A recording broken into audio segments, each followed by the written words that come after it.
Hello students, welcome to online class. Today I continue chapter percentage. Question number 10.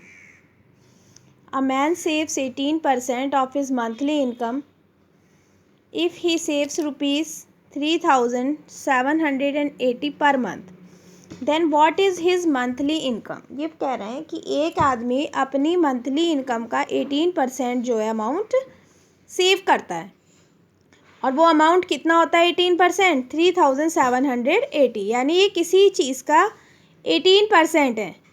अब वो monthly income उसकी क्या है वो हमें बताना है। What is his monthly income? तो हम इसमें क्या करेंगे, जो चीज़ हमसे पूछी होती है उसे हम लेट करते हैं। तो let the monthly income is equals to rupees x. हमने मान लिया कि उस आदमी की मंथली इनकम कितनी है, एक्स रुपीज़। अब सेविंग हमें दिया हुआ है कितने रुपीज़ है, 3780। Then 18% of x is equals to 3780। तो परसेंटेज का साइन हटाएंगे तो क्या आएगा, 18/100 into x is equals to 3780। तो x is equals to 3780 into 100, cross multiplication से 100 मल्टीप्लाई में जाएगा और 18 डिवाइड में।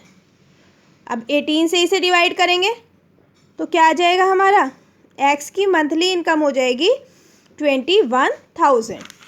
क्लियर है स्टूडेंट्स? नेक्स्ट देखिए, a football team wins 7 game. एक फुटबॉल टीम ने कितने गेम्स विन किए हैं, कितने गेम्स जीते हैं, 7, which is 35% of the total game, जो कि टोटल गेम के कितने हैं, 35%। Then how many games were played in all, यानी उन्होंने कितने टोटल गेम्स खेले जिसमें से उन्होंने 7 गेम्स जीते हैं। तो पहले हम लेट कर लेंगे, let the total games played is equals to x.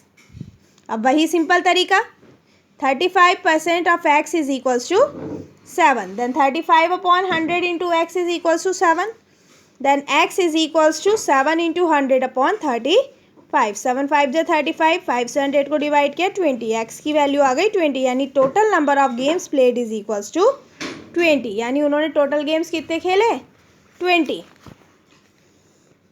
Next देखिए, Amit was given an increment of 20% on his salary.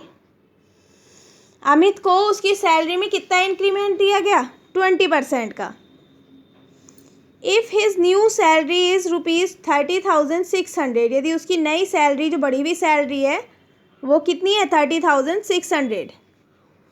Then what was his salary before the increment, तो बिना इंक्रीमेंट के उसकी सैलरी क्या थी, यानी ओल्ड सैलरी उसकी हमें बतानी है। तो हमने लेट किया ओल्ड सैलरी रुपीज़ एक्स, जो चीज़ पूछी होती है उसे ही हम लेट करते हैं। अब परसेंटेज ऑफ ओल्ड सैलरी क्या हुआ, जो मैंने बताया था कि परसेंट का मीन्स क्या है, किसी भी चीज़ को 100 में कन्वर्ट करना। Then the percentage of old salary 100%, increment हुआ आपका 20%, तो न्यू सैलरी कितनी हो गई, 120, यानी 100 में इतनी पहले थी, 20% बढ़ा तो 120% हो गई न्यू सैलरी। अब हमें पता चल गया, क्योंकि ये न्यू सैलरी दी हुई है, तो 120% of x is equals to rupees 30,600। तो 120/100 into x is equals to 30,600। Then x is equals to 30,600 into 100, multiplication में जाएगा 120 डिवाइड में। अब हमने 0 से 0 काटा, 12 से इसे डिवाइड करा तो 255। So the old salary is rupees 25,500। Okay, next देखिए, Sonal attended her school on 204 days. Sonal ने अपना स्कूल कितने दिन अटेंड किया है, 204 days in a full year में। इफ़ हर अटेंडेंस इज 85%, यदि उसकी अटेंडेंस, ये जो अटेंडेंस है वो 85% है, then find the number of days on which the school was open. कि कितने दिन स्कूल हमारा खुला है वो आपको बताना है। तो let the number of days on school open is equals to x, जो चीज़ हमने पूछी है उसे लेट किया, एक्स माना। अब 85% of x is equals to 204, ये क्या है, किसी चीज़ का 85% है, तो 85% of x is equals to 204। 4, तो 85/100 into x is equals to 204. Then x is equals to 204 into 100/85. Divide करेंगे यहाँ पे तो आंसर आ जाएगा 240. ठीक है. Then the school was open is equals to 240 days, यानी 240 डेज स्कूल ओपन हुआ था, जिसमें से सोनल ने कितने दिन अटेंड किया था स्कूल? 204 डेज. नेक्स्ट क्वेश्चन देखिए. A's income is 20% less than that of B. A की इनकम बी से 20% कम है. By what percent is B's income more than A. तो पहले तो हम ए और बी की इनकम को ही लेट करेंगे, क्योंकि ए की इनकम बी पे डिपेंड है, तो हम बी की इनकम को लेट करेंगे. लेट बीज इनकम इज इक्वल्स टू ₹100. यहाँ हमने 100 लेट किया. अब क्योंकि 20% कम है ए की इनकम, तो 20 माइनस होके ए की इनकम कितनी हो गई? 80. ओके. देन अब हमारा ये आ जाएगा जैसे हम करते थे यूनिटरी मेथड में, हमने किया है पीछे, आपको पता है. यदि इसकी इनकम इतनी है, इफ़ एज इनकम इज़ 80, यदि ए की इनकम 80 है तो बी की इनकम कितनी है? 100. यदि ए की इनकम 100 हो जाए तो बी की इनकम कितनी होगी? 100/80. ये 80 अपॉन में आ जाएगा, 100 ये वाला, इसके अपॉन में 80 और इंटू 100. ए की इनकम को हमें 100 के इक्वल बनाना है. देन ₹125. ए की इनकम हो गई 125.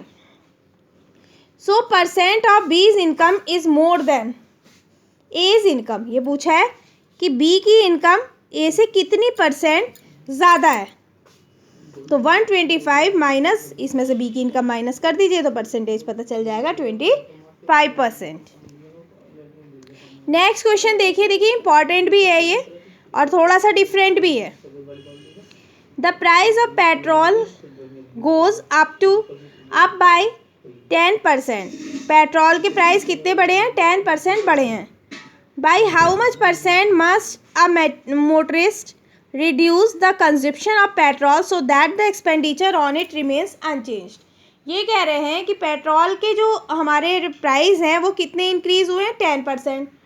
अब कोई मोटरसाइकिलिस्ट है, मोटरिस्ट है, वो कितना अपना कंजप्शन जो वो यूज़ करता था, ठीक है, जितना अमाउंट उसका पहले खर्च हो रहा था पेट्रोल पे, उतना ही अमाउंट अब हो, तो उसे अपना कितना कंजप्शन, यानी कंजप्शन मीन्स जो वो यूज़ कर रहा है पेट्रोल का, कितना उसे उस पेट्रोल का जो यूज़ है वो कम करना होगा, जिससे उसका एक्सपेंडिचर वही बना रहे जो पहले था.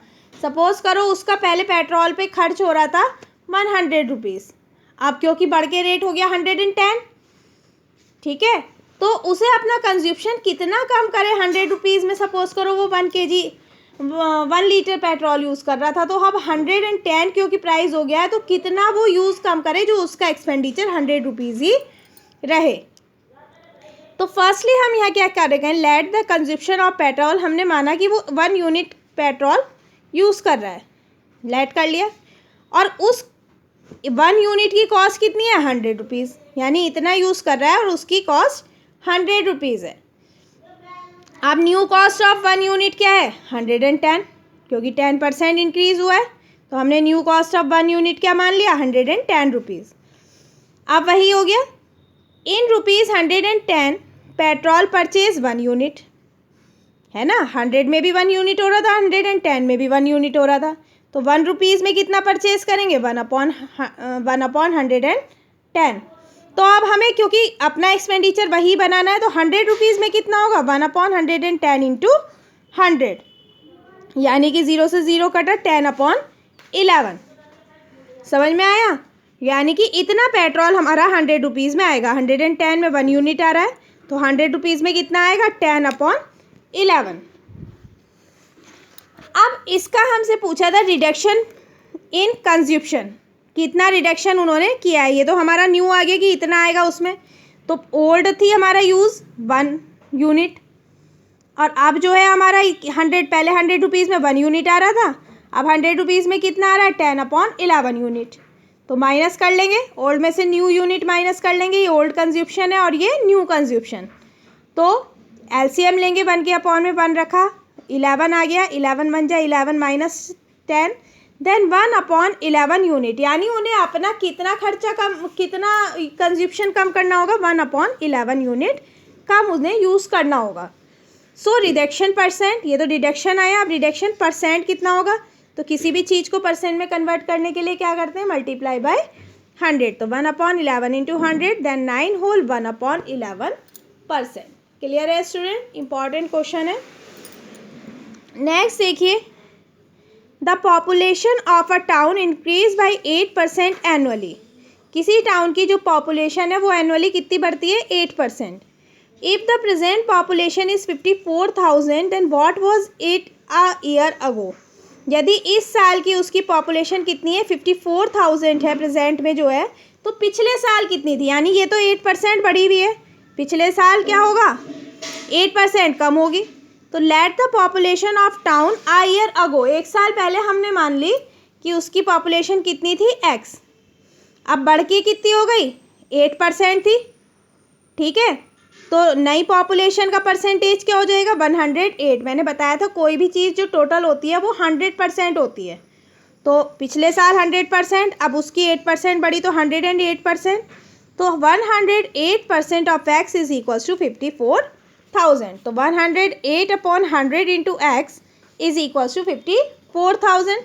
क्रॉस मल्टीप्लिकेशन से x is equals to 54,000 into 100 divide by 108, अब इनकी डिवाइड आप कर सकते हैं, तो ये आ जाएगा x इज इक्वल्स टू हमारा 50,000, ठीक है, यानी कि population of a town a year ago is equals to 50,000, यानी कि पहले उनकी एक साल पहले कितनी थी पॉपुलेशन, 50,000, जो 8% बढ़ के क्या हो गई हमारी 54,000। क्लियर है स्टूडेंट्स, आगे के क्वेश्चंस नेक्स्ट वीडियो में करेंगे। Thank you.